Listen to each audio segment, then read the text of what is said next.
Could that be? Could that be real? No, no way, no way. This guy must really need some drugs. This guy who put this together must really need some antidepressants. I think the Solov bubble should come on over and pay this guy to visit. Then I saw it again, Addendum. Then the Venus Project. And the Zeitgeist movement. And I literally remember a physical sensation in my head. It was like two halves of a puzzle just fit together. And I wept. Everything came into focus. And I mean everything. Things that I didn't even know were out of focus came into focus. And I wept. In one instant, I realized that I was not alone. That all these paranoid thoughts and feelings were actually real.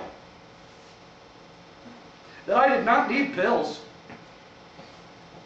And that I am sane. I'm a perfectly sane person living in a completely insane system.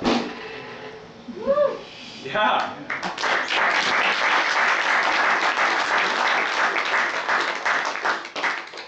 And what was bugging me was the injustice. And it was not fair. I had more juice in my cup now. I had a bigger piece of cake.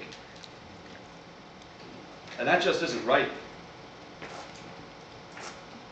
Now I ask you, what are our answers going to be for the next generation of people that ask these questions? What are we going to say to them? I'm thankful I've got 3 kids. My 6-year-old son rocked me last week. He actually said to me, we're sitting on the couch, and just out of nowhere, the guy says to me, "Dad," "Yeah, son," says, "I think money's bad." Well, okay. Now, I've never shared any of my thoughts and feelings about the monetary system with my son. I've never shown him the Zeitgeist movie or anything like that, although I would totally condone like a Barney version of that. That'd be super good.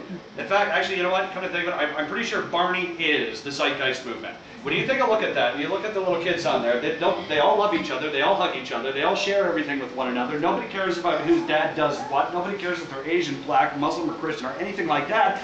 Then we program them about this is life, this is great, this is what we should do, this is how you should feel, and then we send them out into this.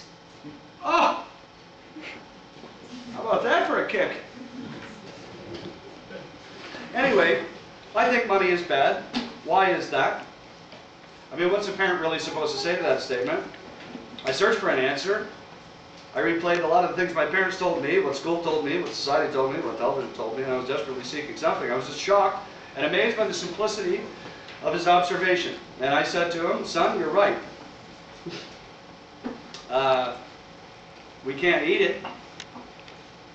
Right? And we had a laugh about how disgusting a money sandwich would taste. And then I added, we trade our time for money, and that's why we go to work, and then we trade the money for the things that we need and what we want. And then he says to me, "Dad, I think everything should be free for everybody." And one of those moments where I actually probably said the right thing, I said, "Yeah, me too, buddy. I think someday it's going to be just like you say." I mean, what more can I say to that? The 6-year-old was right.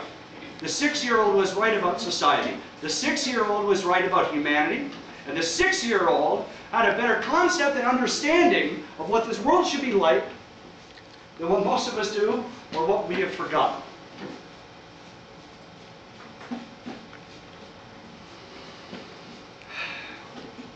What's more interesting is, despite the fact that we live in this system, this insane system, we still try to cultivate these ideals and these dreams in our children.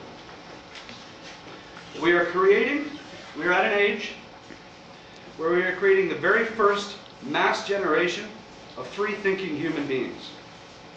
The internet has provided us with a free exchange of information,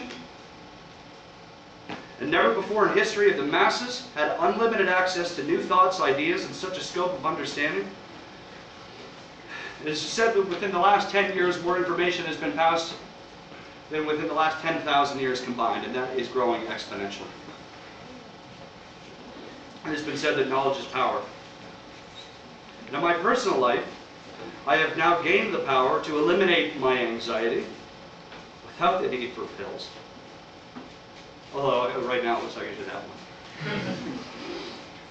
Eat healthier, make more informed choices, take better care of myself, the desire to take better care of myself.